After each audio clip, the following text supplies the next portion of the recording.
Dear participants, please stay connected. We'll connect to our next speaker soon. So you please be there connected.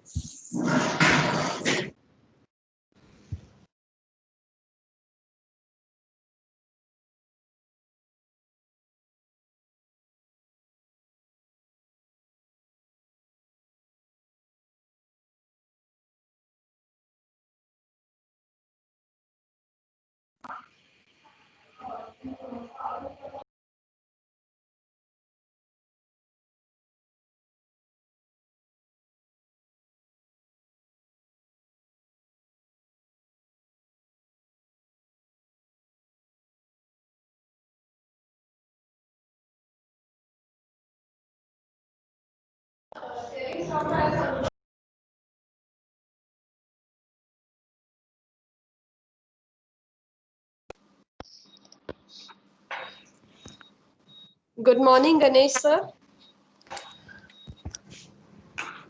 Yeah, hi. Hello. Hello, sir. Hello. Yeah, very good morning. Good morning. Yeah.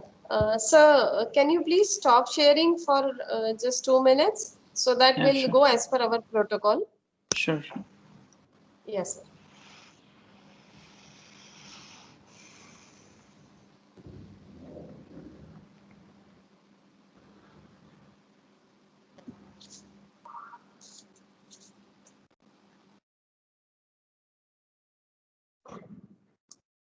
Good morning, sir, and welcome to this platform.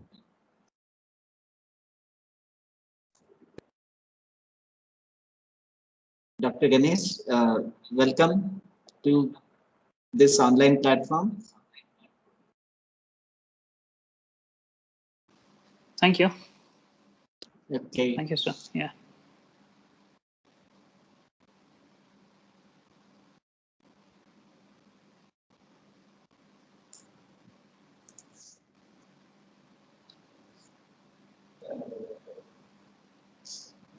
Just give us a minute, sir. We'll begin soon.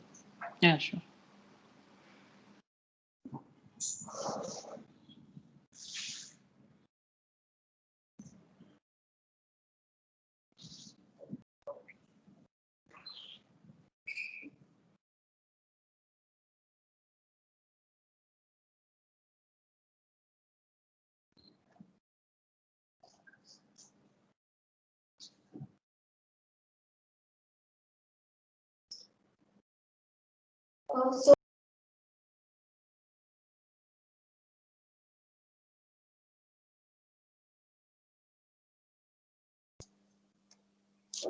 So we will begin with our second session by Dr. V. Ganesh, who is a software architect in V Life Science Pune, a division of Novel Lead Pharma Private Limited. He has done his BCS in Bharati Vidyapit Pune, MCS in Scientific Computing University of Pune, PhD in Scientific Computing University of Pune, and has received postdoctoral fellowship in Australian National University. Dr. Ganesh has 10 years of research experience, industrial experience in association with V Life Sciences. He had been the part of the research projects, which includes development of machine learning based wound documentation system and nurse assisted trial tracking system for an upcoming phase 3 trial at Novalab, supporting a third party for using Woundly Clinical in a currently running phase 3 clinical trial, development of automated toxicity prediction system. He is the co-founder of One Green Dairy Software Private Limited, which is engaged in building cloud-based platform to help digitalize operation of small and medium merchants or chains and provide a platform to connect with their customers. Dr. Ganesh has 13 peer-reviewed international publications and 2 books. He had presented many conferences, talks, and workshops. So, we would like to welcome Dr. Ganesh, belongs to scientific computing for these FDP, who shall express his experience in handling previous for drug development and analysis. Over to you, sir. Thanks, Sonali, for the introduction. And also would like to thank all the organizers as well as Professor Manish for inviting me for giving this talk. Just let me know whether I'm audible. Yes, sir. Yes, sir. Audible, sir. I'll just share my Uh, screen. Yeah, sorry. yeah. Uh, yeah. It would be better if you can just raise the volume, sir. Okay. Is that better now? Yeah, better, sir. Okay.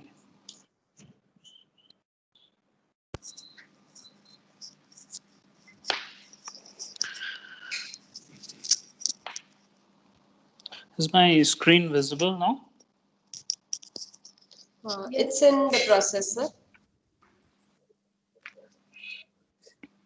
Visible now, sir. Okay. Before I just begin, I just would like to thank Dr. Ajay for. I guess Dr. Ajay is not there, but I would just like to thank him for giving an excellent presentation. I think that was a pretty good presentation, specifically regarding artificial intelligence and stuff like that, because I regularly work on these areas. So I would maybe comment on that later on through the presentation as we proceed.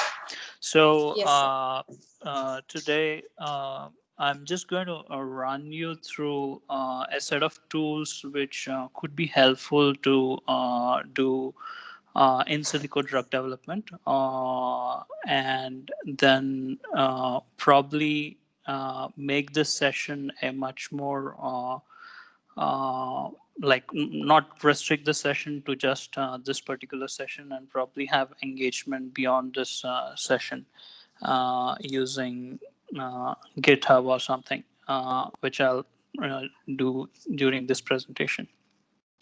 So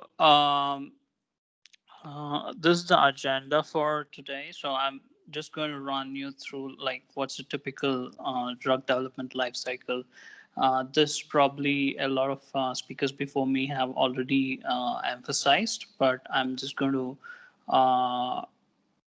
recollect those things for the purpose of my talk here. Then I'm just going to give a brief of algorithm-driven drug development, although I won't go into the details or specifics or mathematical modeling of these things, but we're just going to enumerate these things out here. And then we are again going to enumerate certain open source tools and freeware tools that are available for drug discovery and analysis. That's kind of an agenda that I have here. As with the earlier talk, I don't think I'll be taking all 1.5 hours, so this will be a rather short talk. But let's begin with this drug development process. So I guess a lot of speakers before me have emphasized on how difficult is the routine drug development process. So typically, a drug development process takes a decade or more than that for like coming from the discovery phase to going through the clinical trials and finally getting the approval from the drug regulatory body. And this whole phenomena is typically known as the funnel in the industry.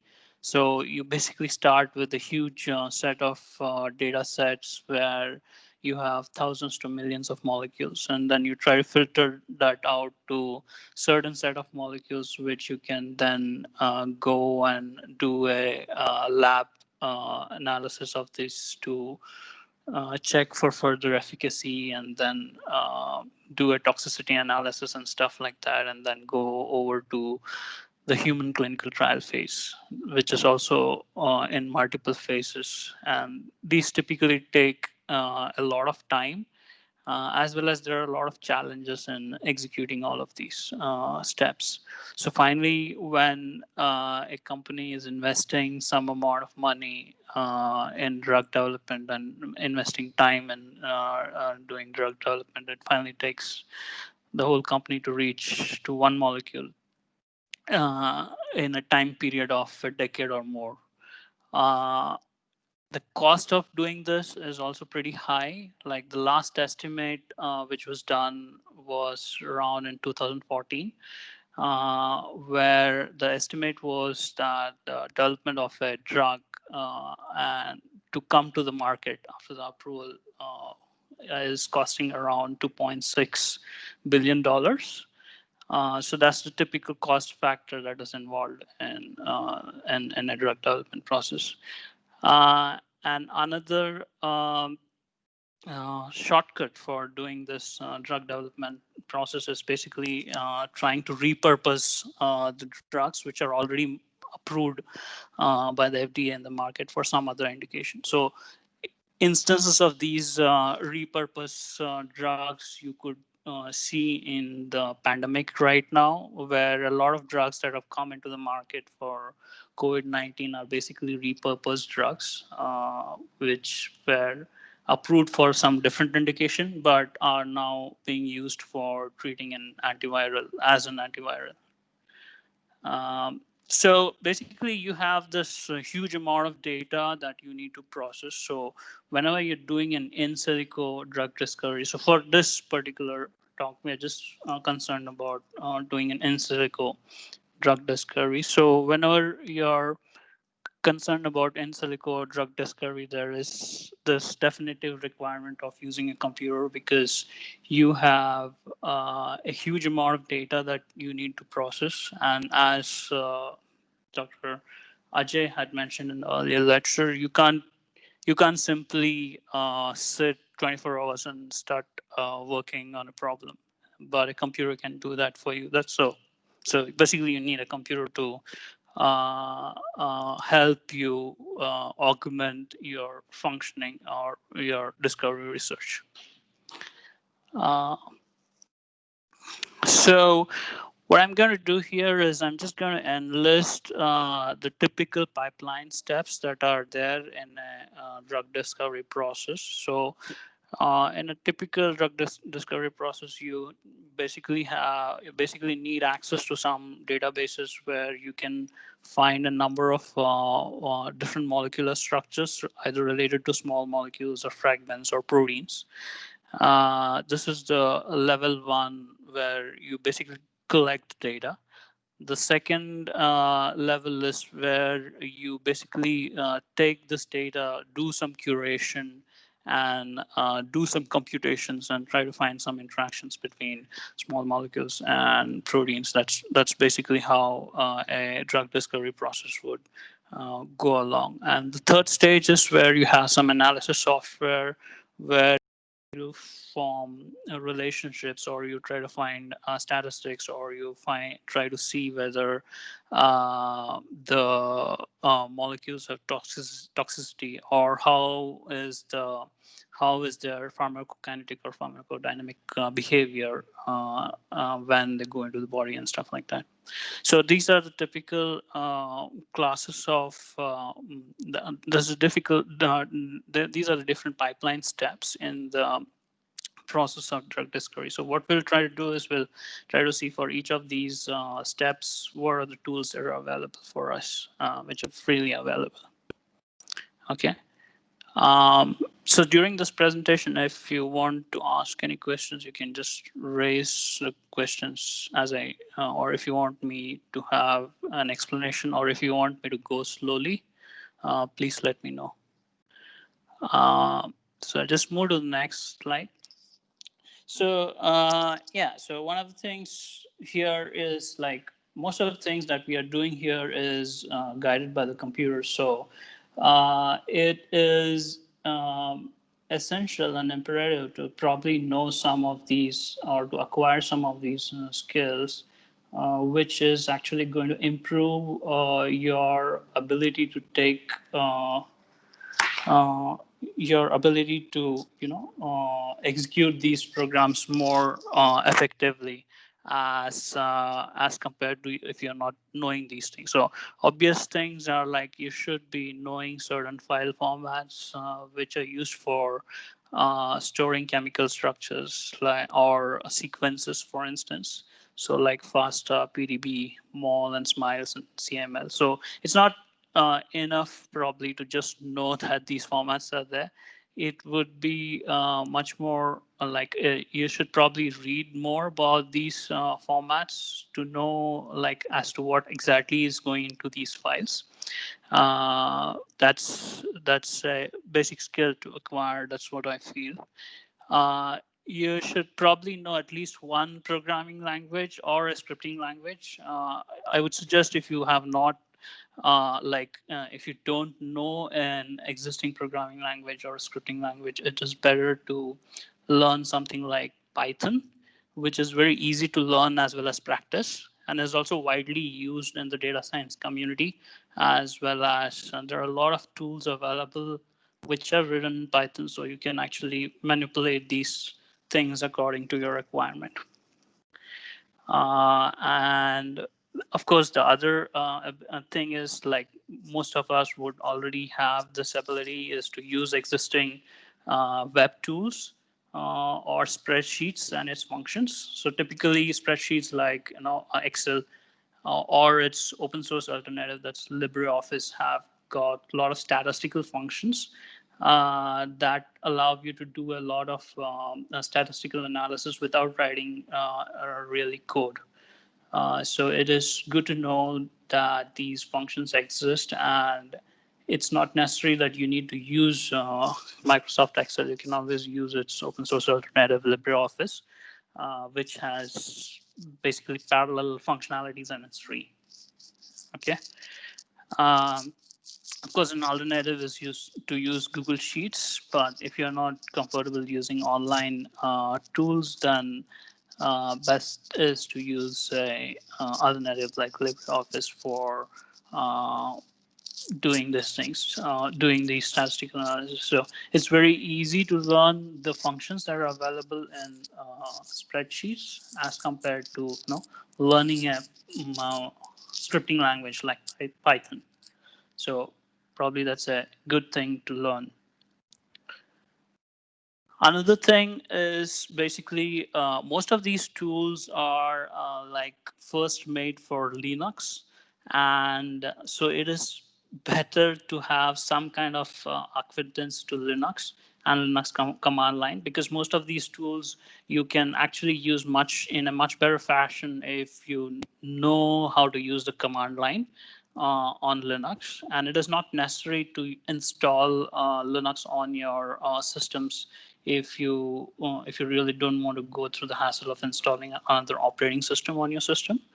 Uh, because now Windows 10 actually comes it does not come pre-installed, but it allows you to install Linux command line directly from Microsoft Store. So if you've got Windows 10, you can just go to Microsoft Store and just search for Ubuntu and just install it, and then you've just got Linux on your machine without actually switching off from Windows.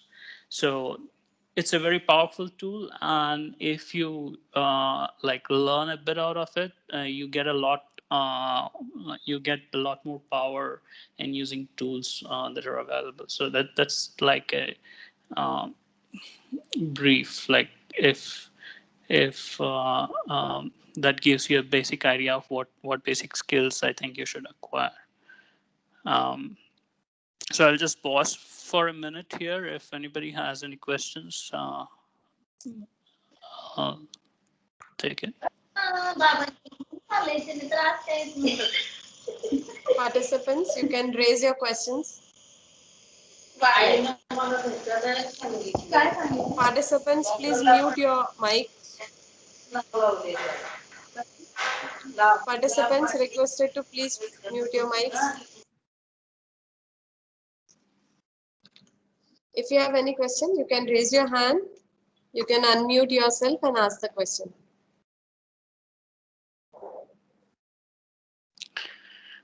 Okay, I think I'll proceed if there are nothing. Yes, sir. Yes, sir. Yes. Okay. So This is a typical pipeline of a drug discovery process, which is split into subparts. So I gave you three different steps that are there in a drug discovery pipeline, typical in silico drug discovery pipeline. So this is taken from this website called as Quick to Drug. You can also visit this website, which if you see on the left hand side, there are a set of databases that we use as a source of input to our set of programs that follow. So you can either do a structure based drug discovery or do a usual lead based drug discovery and then proceed to different stages. So the leftmost side is basically your databases, then goes the your tools which you use for doing computations or modeling, and then you finally land up with some analysis stuff like ADME analysis and toxicity analysis and stuff like that, and that finally goes into experimental setup. This particular site is also interesting because here it also enlists different tools that are available for each of these stages. But these tools which the site enlists need not necessarily be freeware. So what I've done is some of these tools I've taken from there, which I'm going to enlist here, or some of the tools which I regularly use in my pipeline. There is another paper here which you should refer to, as well as a GitHub repository. I just want to ask the participants here, like, are people aware of GitHub? Anybody? Or have they ever encountered using GitHub or heard of GitHub? I think some of them must be, sir. Okay, so I'll just give a one-line description. It's basically a source code repository. So most of the open source projects are available on GitHub, where you can actually access the source code of most of the programs. An alternative to GitHub is SourceForge, but typically now most of the new open source projects are available on GitHub.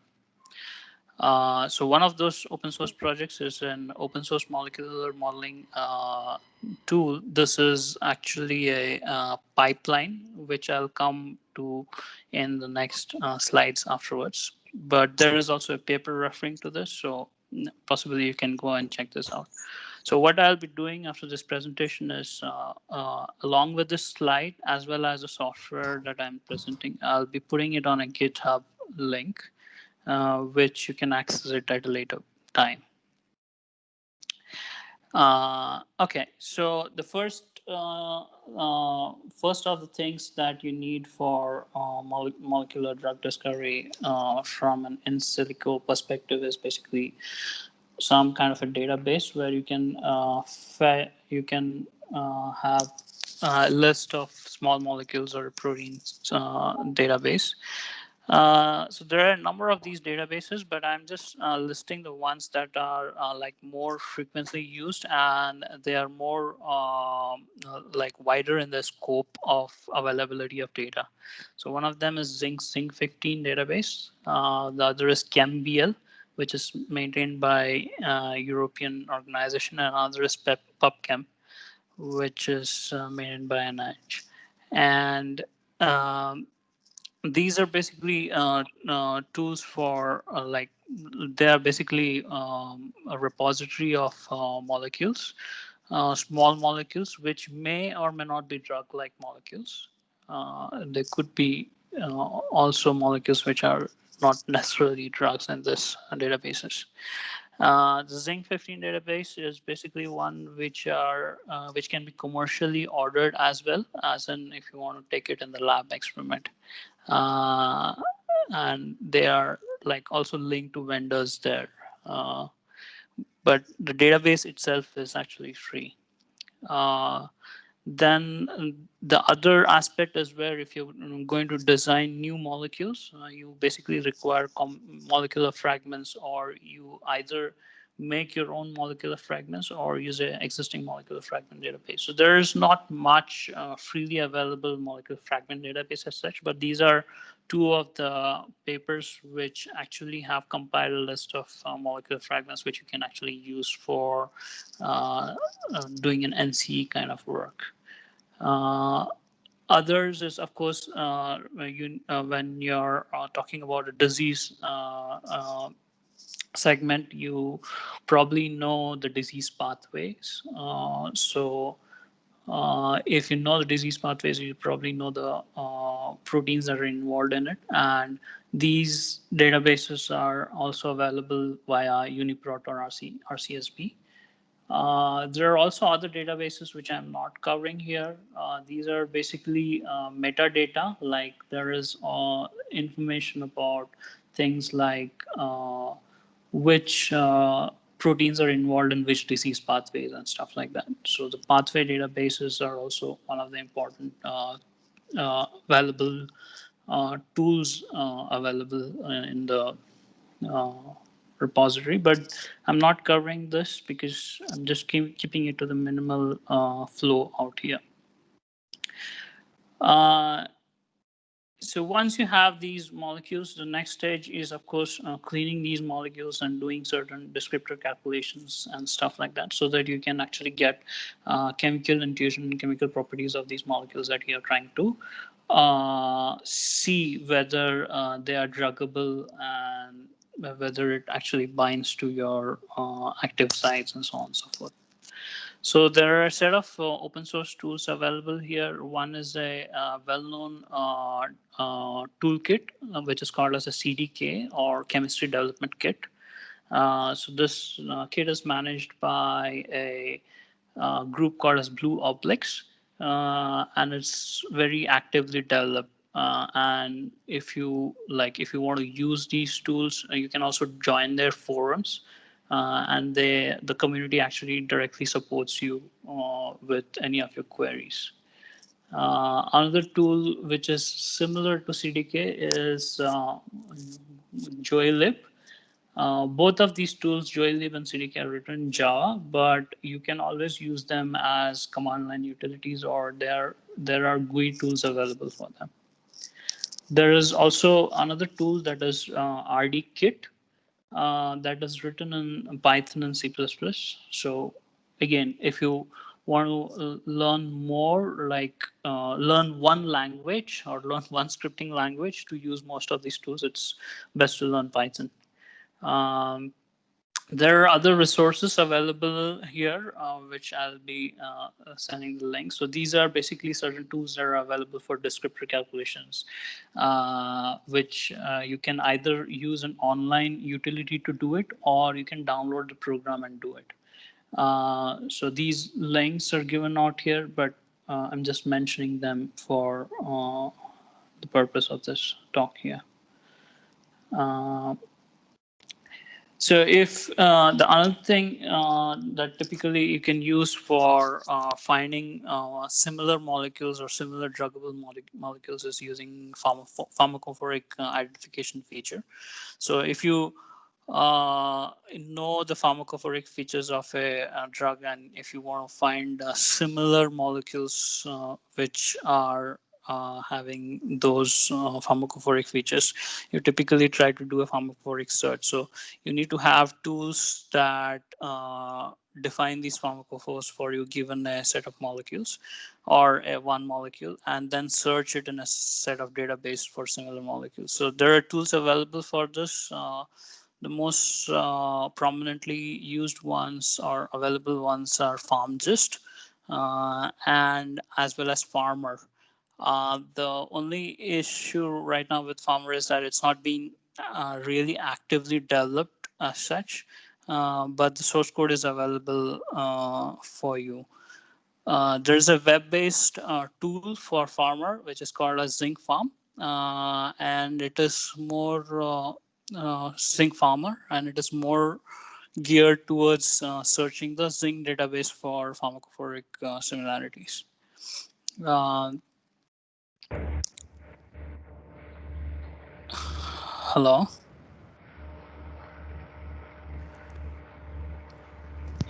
Yes, sir. Hello. Yeah, do you have some question? Just a minute. Participants, if you are having question, you can ask.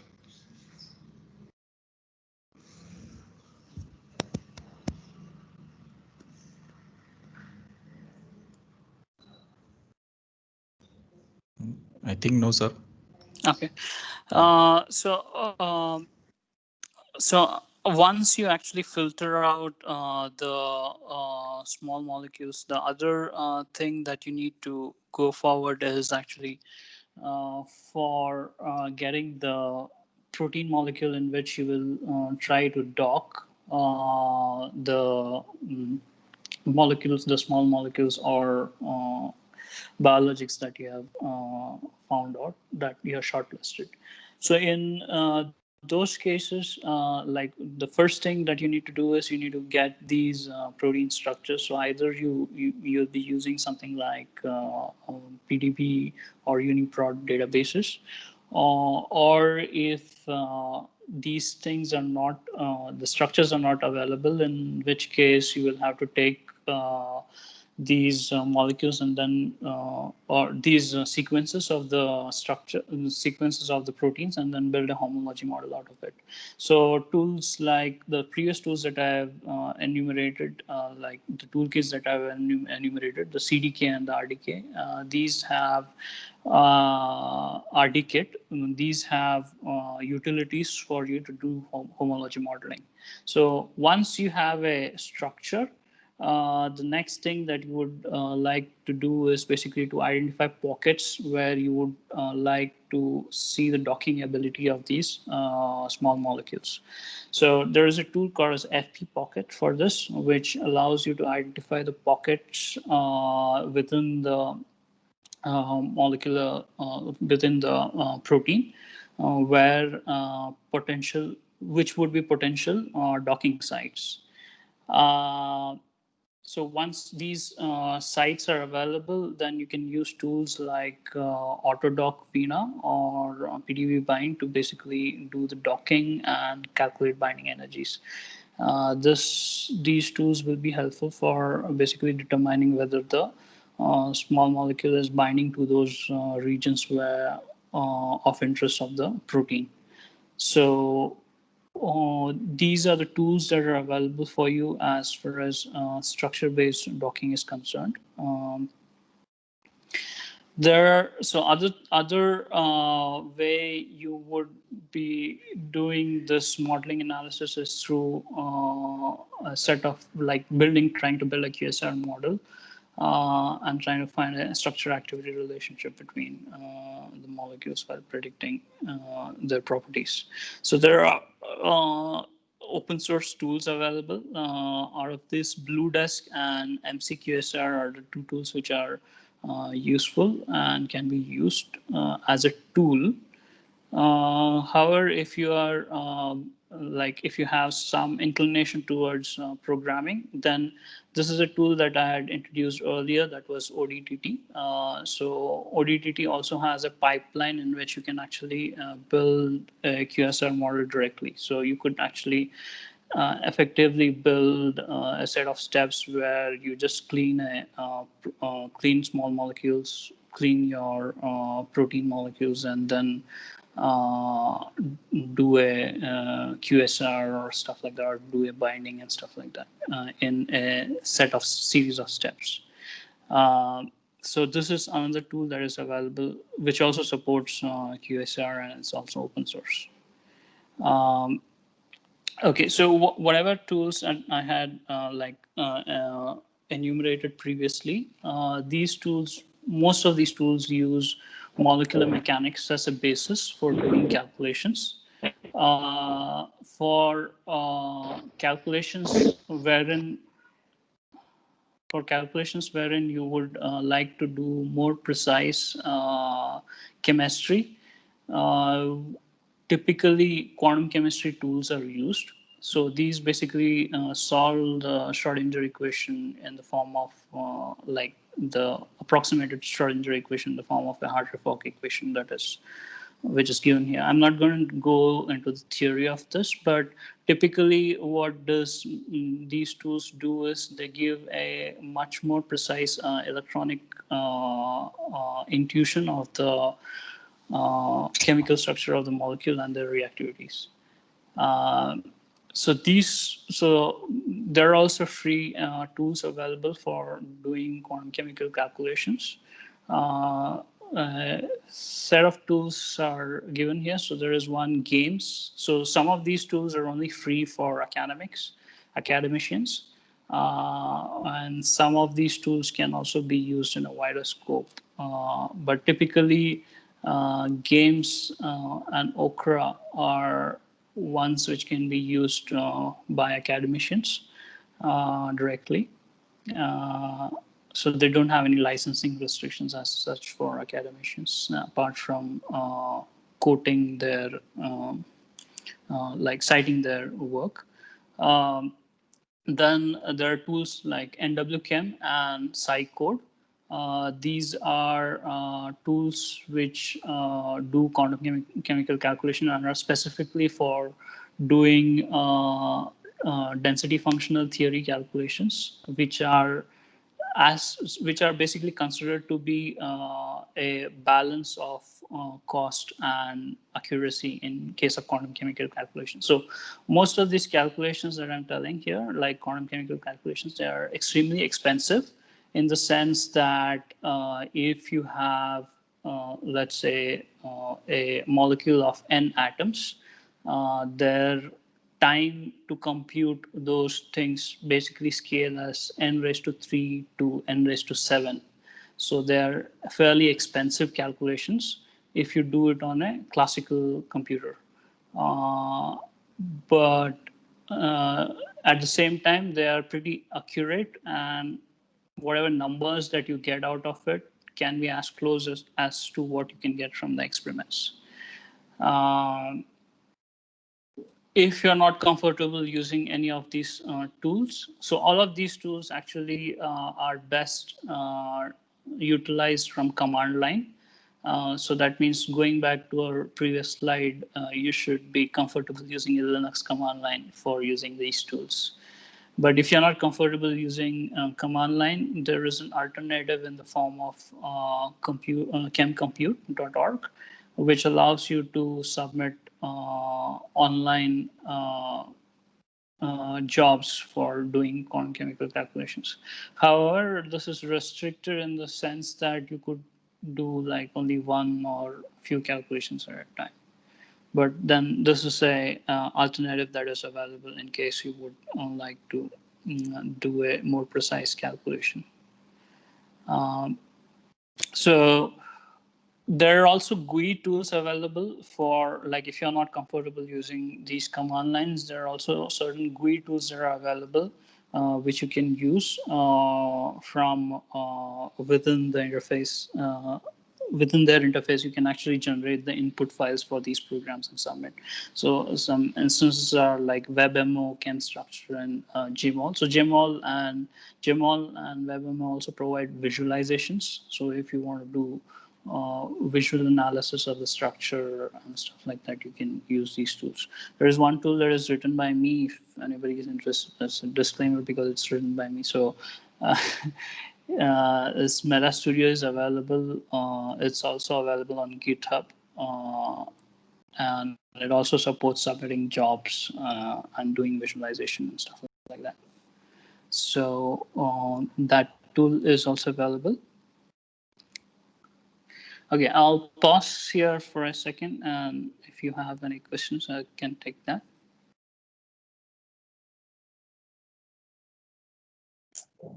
Are there any questions from participants?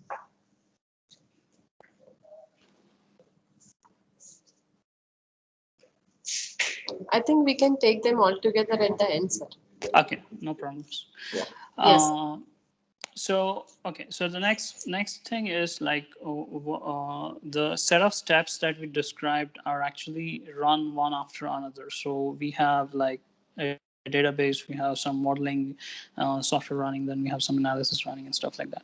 So when you want to run these things in a sequence, there you would not be using a single tool to do it. So you would be using multiple such tools or methods to do the calculations. In such cases, it is imperative that you would like to submit a sequence of jobs also. That is one thing. And the second thing is you would also like to document the steps in such a way that these computational experiments that you're running are reproducible, and you can actually share with your colleagues who can then take that and reproduce the experiments that you did. So this is very important because a lot of computational studies are done in a way that sometimes not tend to be reproducible because you're not aware of the programs that they use or the parameters that they use to run these programs. So to avoid such scenarios, you should possibly be using some tools which are called as pipeline toolkits. So an earlier tool which I emphasized was ODDT. This tool can also be used to set up a pipeline.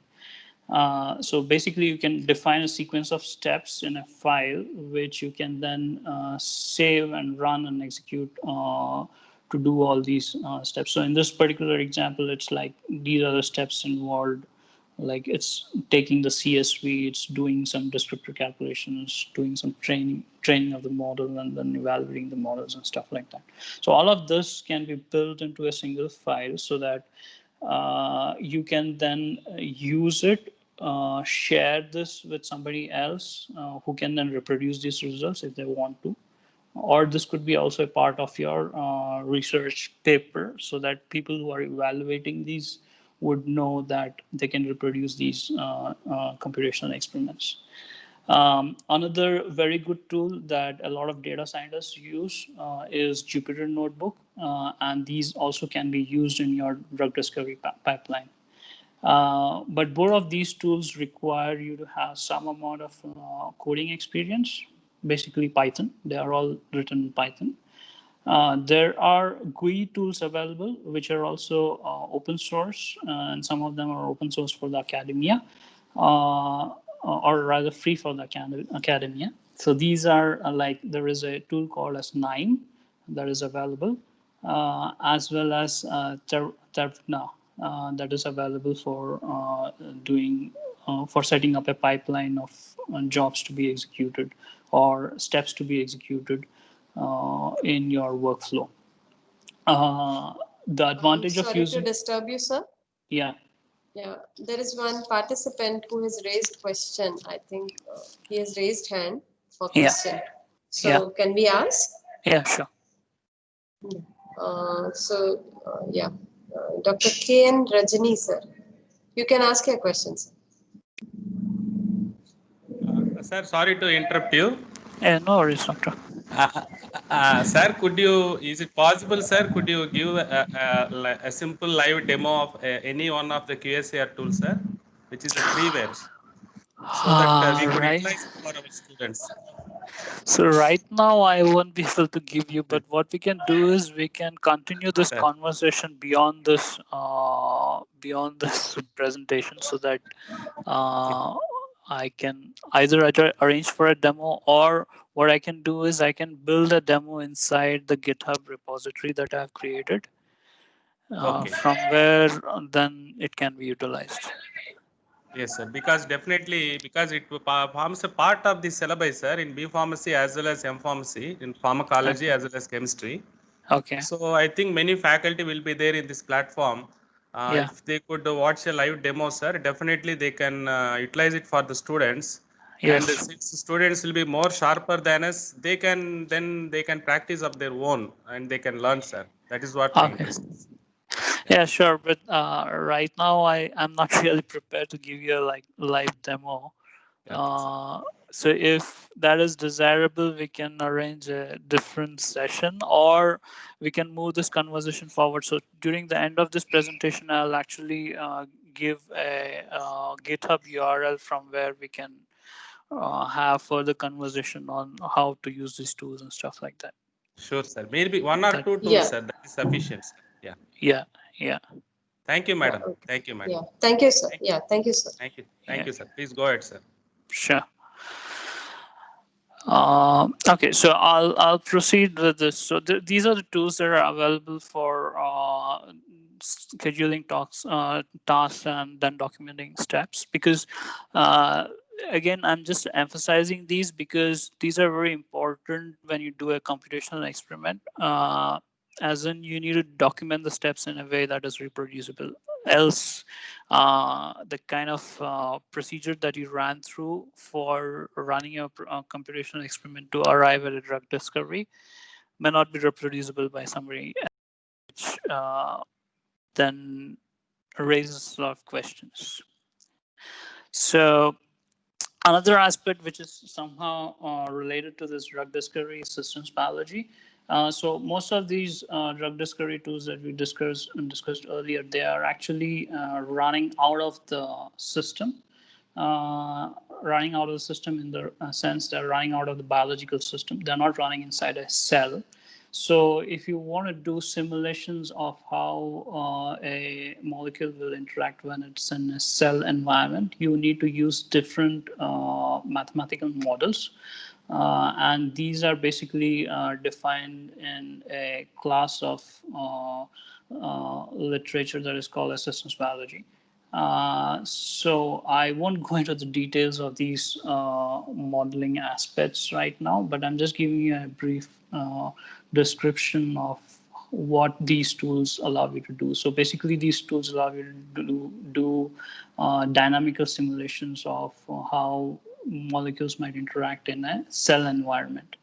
And there are open source utilities again available for doing these simulations, and these are available through one is an open source computational biology toolkit that is also available on GitHub, and there is another tool called as um, Biotite, that is basically the framework, and it's again written in Python. So again, emphasizing that you should know some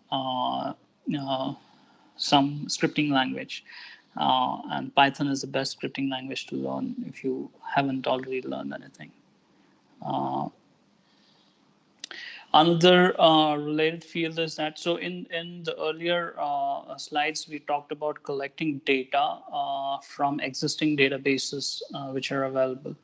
But there is this new emerging paradigm where you actually do not collect it from the existing databases, but rather you collect a set of hypotheses from the literature. So what do I mean by this here is that you actually parse all the literature data, you actually mine the literature data, and then try to identify drugs and their relationships with certain proteins.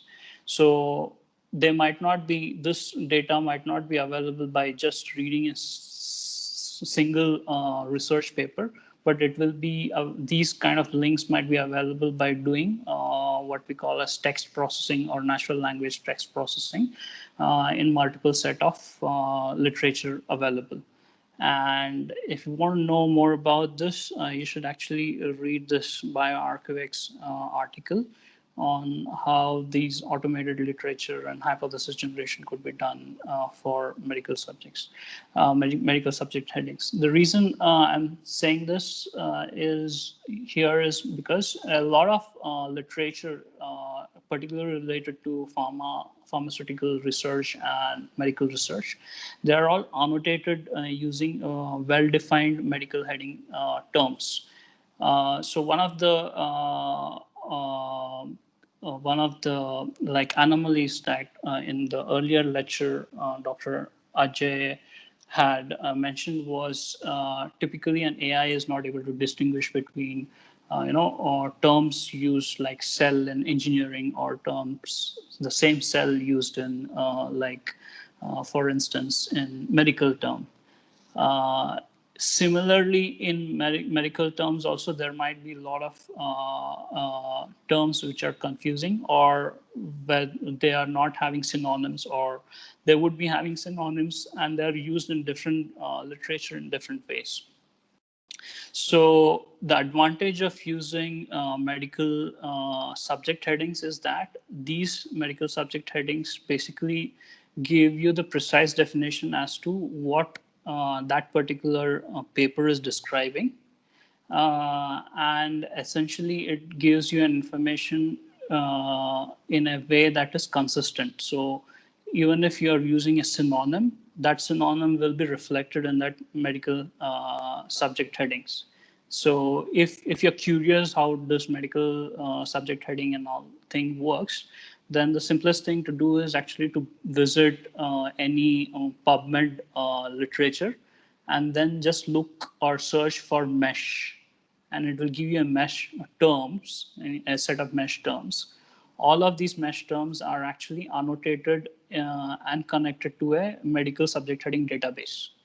And these can be used to precisely define how the terms are related. And so a machine learning model based on these would be much more robust than simply using normal text literature. So we at Noalit Farm also have a platform for doing similar annotations, and this would be open for any academic collaborations if anybody is interested. So I can take this off after this presentation if somebody is interested. But basically, the crux here is that your data of small molecules or the relation between small molecules and proteins need not necessarily come from existing databases, but it could come from the literature. That's the crux that I want to emphasize here. So this is a new way of getting data for doing your discovery process.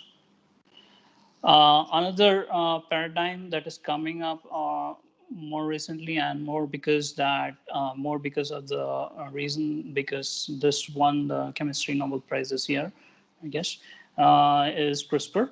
So you should probably go and read an article on this as to how CRISPR can be used for drug development.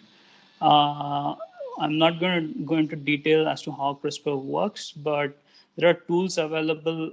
There is one tool available called as CRISPR Flash, which again is an open source tool that you can use for as a discovery tool for doing CRISPR-Cas9 modeling for RNAs. This is a reference, and these are the two Nobel laureates for this year. They shared the Nobel Prize in chemistry this year. Another related field, another field that comes into picture is basically quantum computing. So I guess the topic of this was quantum computing, but the amount of research or the research that's happening in this field is quite large, but a very less set of research is done specifically in India regarding quantum computing, although there is a push from the government for doing these things. And for knowing that latest state of art as to what is involved in using quantum computing for drug discovery, you should probably visit these two articles that I'll be sharing. And these are specifically from the ACM. And recently there was a big breakthrough in using quantum computers. So there are not much quantum computers available in the world right now. So there are only a few of them. One of them is at Google. Actually, it's funded by Google, and another is one that is being developed at IBM Watson Research Center. And these two are not. So there is also one by Microsoft, but these are not directly accessible. What is accessible is basically a simulation over this. So there's a simulator available for doing quantum computing. However, the way you think about programming a quantum computer is slightly or much different than doing a classical computer is because you're not just talking about two states, but you're talking about you're not just talking about 0 and 1 here, but you're talking about 0, 1 and a superposition of different states of 1 and 0.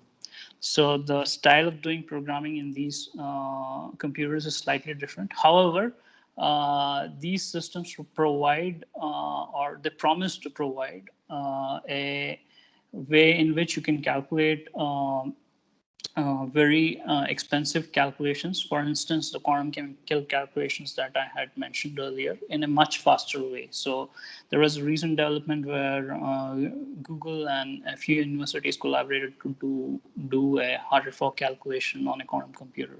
So you can go and read about that in this literature. That's a science article on that. So another way of doing computation is that, so when you do these computations, some of these computations might be very they might be very fast and you can do it on your desktop. But not necessarily all these computations can be done on your desktop. So another immediate resource available to you would be your local supercomputing facility or a supercomputing facility in your institute. Or in India, you can always apply for supercomputing time in CDAC, which is in Pune. But if if you're from academia, you can apply, and I think from an industry also you can apply. But there is an alternate way to do these computations is using a distributed computing platform research. So these distributed computing platforms are basically ones in which people actually volunteer, like you and me, to volunteer their CPU for doing a computation. So it could be like I would just go and install a particular program inside my on my laptop or on my desktop and just let it run. So whenever my laptop or desktop is not being used, this particular program will do some part of computation of a larger amount of computation that is to be done. So one of the example of that, very famous example of that is folding at home. So this particular folding at home network reached exascale performance during this COVID-19 time when they did a huge number of calculations to identify pockets which are druggable inside the spike protein of the SARS-CoV-2 virus. So technically, this is the first supercomputer to have exaflop performance. That is because there is no existing supercomputer right now with this particular kind of performance, which is sustained performance of this kind. All of the existing available ones are either in petaflop or a teraflop range. So if you want to have an access to this, you should visit Folding at Home and probably write for a collaboration project with the team who is organizing Folding at Home. Another example of using distributed computing is a utility called as Foldit, which is basically using gamification, like playing computer games, to solve protein folding problem. This is more interesting because you're actually using your gaming ability to solve a very interesting problem of protein folding. Yeah, do I have any questions here? Participants, if you have anything to ask, you can raise your question.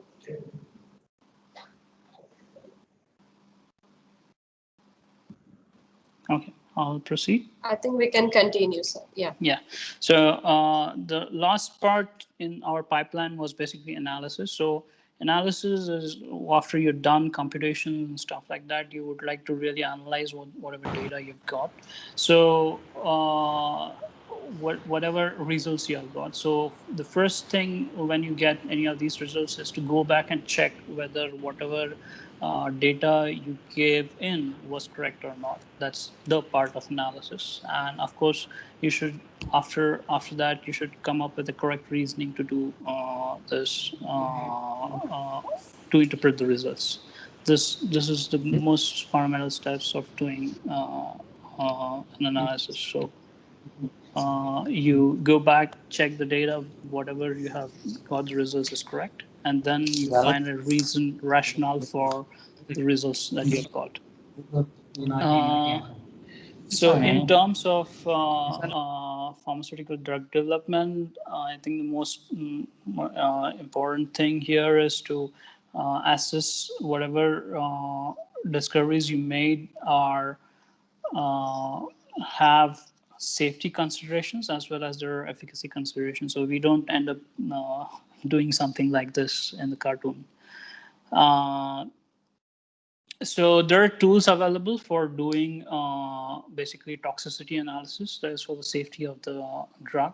So the EPA has got a tool called as a test tool, which is actually a free tool available from the EPA. Which gives you an information about whether a particular molecule is toxic or not, and it also gives you an estimate of different toxicity levels in different paradigms. So either genotoxicity or other forms of toxicity. As to the question whether how much these data or these tools have to bleed for accuracy as far as toxicity is concerned, you should actually go and read this paper on Nature, which basically has analyzed that the results that come out of these software tools, they actually beat the animal test results at predicting toxicity levels of chemicals.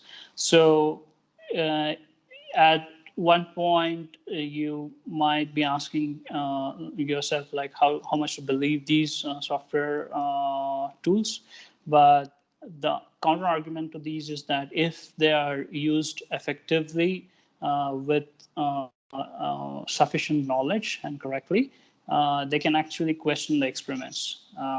So they are so good right now. Then there is this tool called as BioGears, which can be used for PK/PD analysis. The following is a paper and the site where you can obtain the tools for the same. Another tool that is available is Swiss ADME that allows you to do pharmacokinetics evaluation as well as drug likeness of medicinal chemistry, friendliness of small molecules. So it's only for small molecules. This is a web tool, so like you can just go to the website and then just upload your molecules and see toxicity, the ADME and drug likeliness of these molecules. As well as pharmacokinetics of these molecules. So another thing that you would require for doing analysis of the data that you obtain from experiments, computational experiments, is basically statistical analysis tools. So a lot of statistical analysis tools are available. However, these three tools are very good as far as open source is concerned. So there is GNU Octave. This is very similar to MATLAB if people have used it, and it uses a similar language as MATLAB. And then there is RStudio, which is based on R programming language. That is also available as an open source project. And then there is this Scilab, which is again an open source project which can be used for doing statistical analysis and a lot of modeling. These tools also offer you to write your custom QSR programs. So you can actually write a QSR program using these tools, using different methods. You can also use these tools to do machine learning as well as deep learning. So you can connect these to packages like TensorFlow, which allow you to do deep learning or AI-based learning. Then, of course, Python. You should know Python. Then the next is a so all of these tools that I've mentioned, many of these tools that I've mentioned, you actually need to download these on your computer and then execute this. That means there is certain kind of installation steps that is necessary for using these tools. So you'll have to read a manual and do the installation, stuff like that. However, there is a tool called as Docker, wherein people have actually created what is called as a virtual machine, so that you can actually take the whole set and then just put your input files and execute it. So all the tools that are needed for you are already pre-installed on this Docker instance, and they are basically Linux instances which you can actually run on your local computer. So there is a paper which actually tells that of what Docker instances are available, which are pre-built by people to do life science research. So there's a link for the paper where you can go and find references as to which tools are already available. So you can just download the whole bunch and try to use that directly instead of trying to install individual applications yourself. That's a much easier way of doing it. Although it requires certain computational resource on your side to actually use it, and maybe a bit of computational experience to actually use it. It's a level above using, let's say, web tools in this case. Okay, I think I almost come to the conclusion of my talk here. So remember this thing, like whenever you're doing a computational drug discovery experiment, or you're doing a computational research or a computational experiment to do a targeted towards drug discovery, it's always a team effort. So it is always important and imperative to make your computational experiments reproducible and shareable and executable in an executable format. So it is essential that you use a tool to do that. You can either use a Jupyter notebook, which is kind of generic, or you could use ODDT, which I had mentioned earlier, to actually document this thing in a computational step so that somebody can take this computational step and can directly execute and use it. So one of the participants then asked, so I'm just coming to the conclusion here. So I don't want to end this presentation here as is, so I can carry forward this conversation from here if people are interested. So if you're interested, so I've created a GitHub repository here, which actually lists all the tools that are available for you to use freely. And that's my email address. If you want to reach me, you can contribute to this GitHub repository, as well as if you want a demonstration or something like that, we can figure out how to do that. Like I'm not sure how that can be done right now, but right now it's probably not possible. So we might have a conversation offline as to how we can figure out how to do that at a later stage. But this is a GitHub repository. All the tools will be available there. The links to the tools will be available there. I'll be uploading this presentation as well in this GitHub repository. If people want to contribute to this, they're welcome. Just drop in an email to me. Thanks. I guess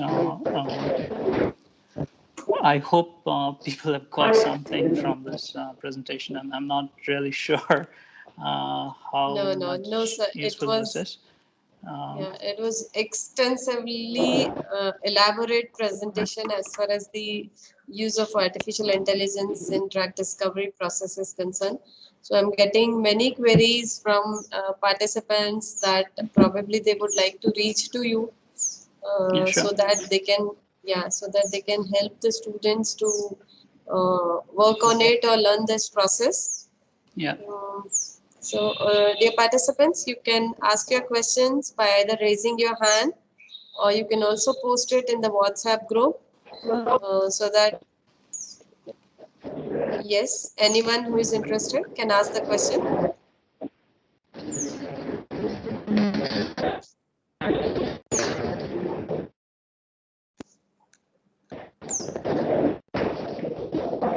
Yes, maybe no. Who wants to ask the question?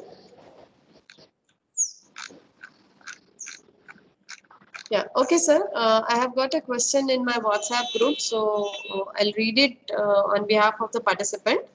Yeah. They want to know. I want to know if I want to choose. Participants, please put your mic on mute. Participants, please put your mic on mute. It's creating disturbance.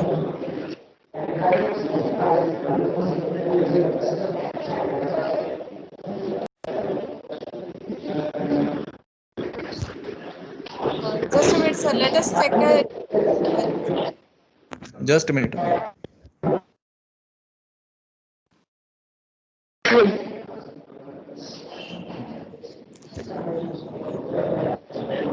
Patil, sir, can you check out? I'm not able to find it. Just a minute.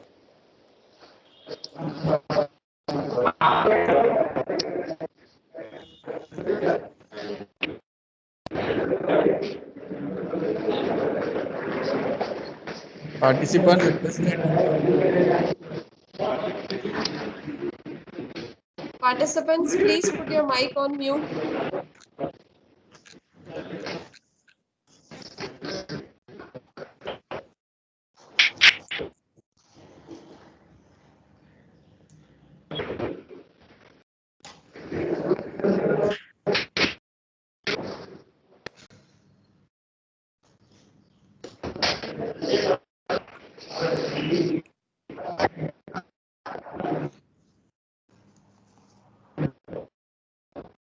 Some of the participant has put the mic on. I'm not able to find Participants, it. even I am unable to find whose mic is on. Madam, there is a name called Sukanya, madam, from Kolhapur. Once you check with her, her mic is Okay, switching okay. on and off. Sukanya. Kolhapur, Okay. Kolhapur. Sukanya is off. On and off, Mic is sir. off. On and off. Right, Okay. right.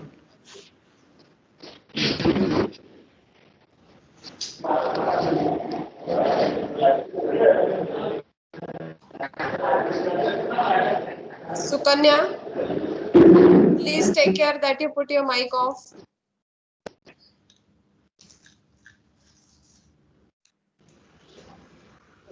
I think I repeat the question, sir. One of the participant is trying to ask if we want to choose artificial intelligence and machine learning as career in pharma industry. How do we prepare for that? And what are the courses that we need to learn? And how do we practice them to understand their application part in pharmaceutical formulation design? Kindly suggest. That's a pretty loaded question. Yeah. So I guess the best way to start is to understand a bit of. So I'm not sure like how AI/ML course structure is there in pharmaceutical courses, but if you're comfortable learning this online, there are a couple of courses available in Coursera, uh, which hello. Yes, sir. Yeah, so there are a couple of courses available in Coursera which you can actually go through to understand the basics of machine learning. That will give you a brief idea as to how actually it works. So it gives you an intuition as to how it actually works. Uh, so what I can do is I can post these course links in this same repository afterwards. Um, that is one thing that you should do, as to first understand how AI or ML works. One thing to understand is that this is AI or ML is not something like a silver bullet. You definitely need input from expert humans to actually build these tools. So uh, when you're writing, if you first go through these courses and then become comfortable using AI tools, you'll understand that most of these tools would require you to first train some models to actually use it for a particular application. So when you want to train a particular AI algorithm or an ML algorithm to for a particular task, you actually need subject experts in that field to actually train it. So that is one part. Then whatever the AI is going to spit out for you, you always need an oversee of that from an expert group, again, to be used in your real application. So you cannot take some discovery that comes directly from your computational modeling experiment and directly use it without using further inputs from an expert in that field. It's not come to that level, but yes, it is there. So in terms of you taking it as a career path for pharma industry, I think there is a lot of scope in various aspects. So it is not only in the drug discovery process, but it is also in other stages of drug development in the pharma industry. So which could go into things like clinical trial.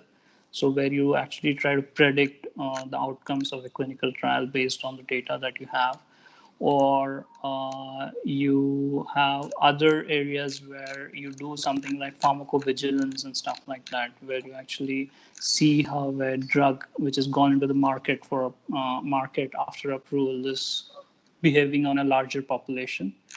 All of these things require application of artificial intelligence or ML techniques. I actually avoid them calling AI. I actually call them machine learning techniques because there is not actual intelligence involved in it. Sorry. Hello. Yes, sir. Hello. Yes, sir. As Hello. mic is muted. Hello. Am I audible, sir? Hello. Audible, madam. Hello. Okay. I think sir is not getting those. I think so. Hello, Ganesh sir. Hello. Yeah. Okay. Can you hear, sir? No, yeah, I can hear. I think Professor Manish is speaking something. No, sir. He's not speaking something. I think Okay. he's busy with his busy in his office with something. Okay. Sorry, sir. Yeah. So No, it's yeah, okay. yeah. So I guess uh, basically the like if you want to learn something as far as a career is instantiated, I think you should first go through some of the Coursera courses, or if a proper course is available in your curriculum, you should probably follow it up along with a Coursera course, which will give you a deeper insight into how AI tools are being used or how they actually work. It gives you an intuition as to how these things work. And As far as the scope is concerned, there is a lot of scope in using AI tools in a lot of things in pharma industry, which is not just for early stage drug discovery, but rather throughout the organization. So it's not like if you learn AI techniques or ML techniques, you will be restricted to only drug development or early stage drug discovery. It is actually open to a wider scope. I guess that kind of gives some clue as to what you should be doing. Yes, sir. So there is another participant who wants to ask something. Dr. K.N. Rajnikant, sir. So you can ask your question.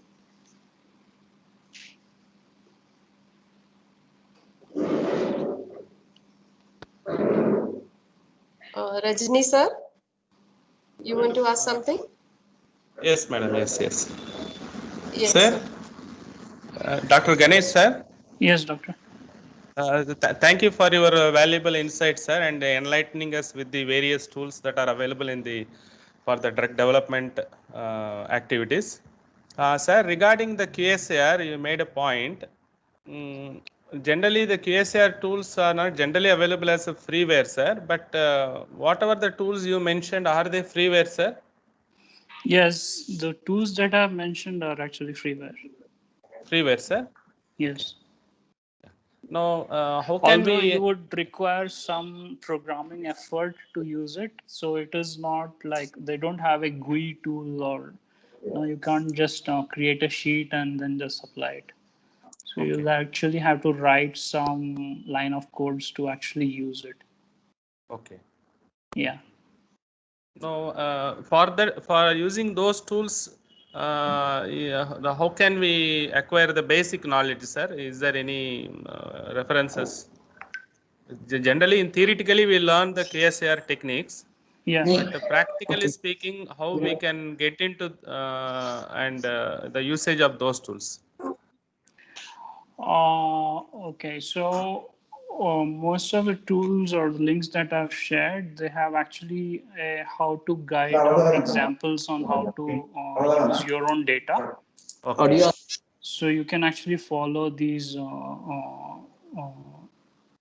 like you can just follow them to use these tools with your own data. Okay. Is there They are any? actually they are Sir. actually not very difficult Okay. if you understand a bit of programming. Okay.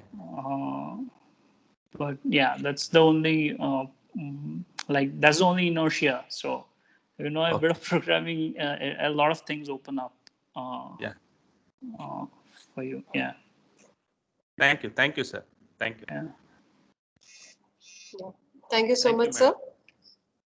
Any more questions from any participant? Yeah, I would like to know, sir, that suppose a student who is at B Farm or doing his master's in pharmacy, and suppose he wants to get into or just get introduced to the drug discovery process through this artificial intelligence platform. So, can you suggest how he should start, or what should be the first thing that he should start with? Okay. First thing is Specifically to with reference to drug discovery, that's it. okay. First thing is to actually know what all are the steps in typically what are the steps involved in silico drug discovery. So he should be comfortable, knowing these things as well as know the theory behind these things as to why actually you use these tools, like why actually it is required. So why actually you need to do a ADME, or why actually you need to know pharmacokinetics and stuff like that. So he should be well versed in the pharmacy part of it. Like that's the Yeah, you know basic that's yeah. thing. So one, Yeah. once that's like once they're comfortable, it's the next thing to know is like what can you do with data, and what does actually machine learning mean. So basically for that you need some kind of a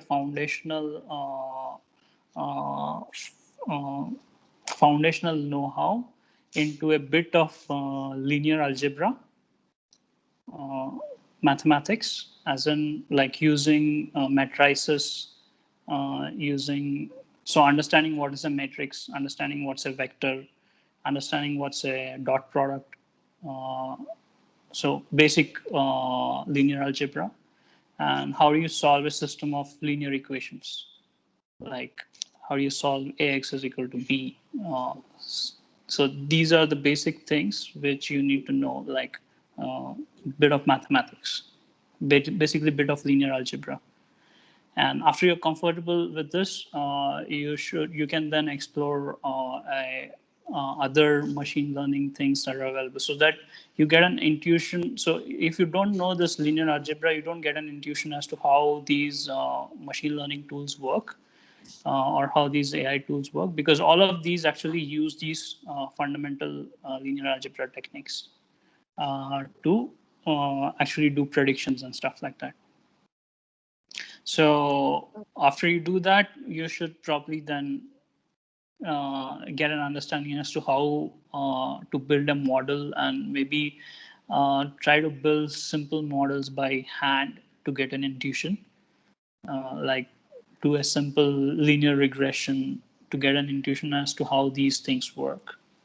And then what you could do is, like, once you have a grip of all these things, there are websites available where there are a lot of free data sets available, where you can actually you can actually download these data sets, and then you can build your own models. So one of these famous, or what I can say is that one of the most popular ones is Kaggle. So Kaggle.com. Kaggle. So this has a lot of different data sets for doing machine learning, and you can actually filter the data sets based on your interest.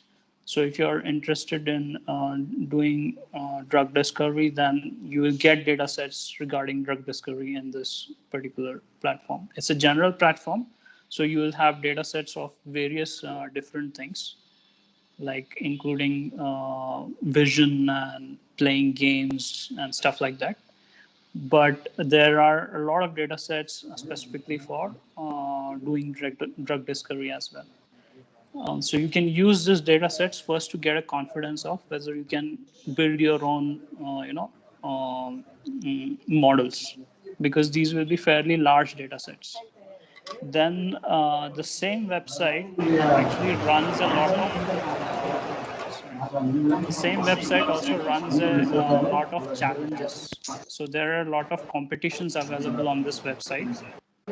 So students can actually go and participate in these competitions. So they can download the data sets of these competitions and try to build a model out of it. So that gives a idea as to how ML or AI tools are used in real world. So yeah, I mean, and some of these competitions also offer you monetary prize. So if that's a uh, thing to push you towards, trying those things. Okay. Say a student at the undergraduate says a teacher wants the students to know the say ADME at the undergraduate level. So what softwares do you suggest that they should first make an attempt for? Just for I think creating an understanding to the they students. should basically use web tools like Swiss ADME, Okay. uh, which gives you an idea as to what parameters are involved. Yeah. Yeah. Okay. Yeah. Okay. Thank you so much, sir. Or yeah, if you want to, like, if you want to get some kind of a I don't know what do you call it. If you want some kind of an animation or something to explain what Yes. an ADME involves, Yes. then I guess there are a lot of 3D models that are available. Like they can, create some kind of an animation for you. But I'm not aware of these right now. I can Okay, sir. search and tell you. Yeah. No issues. Yeah. Are there any questions from participants?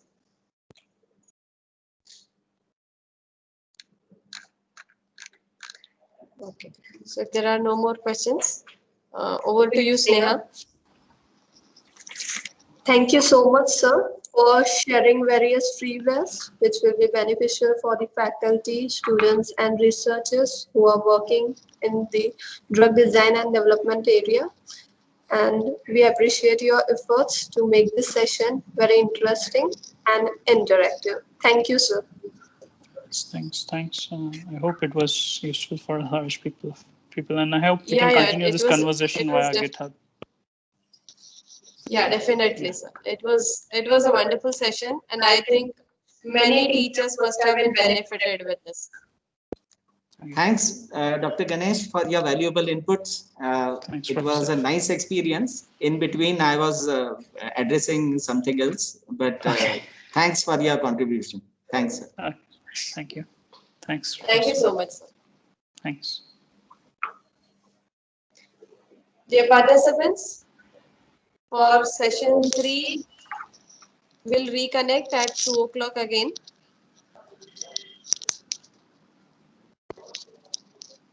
Thank you, ma'am. And we end up with the session 2 over here. Right. Thank you so much, Ganesh, sir. Thank you. Thank you. Thanks.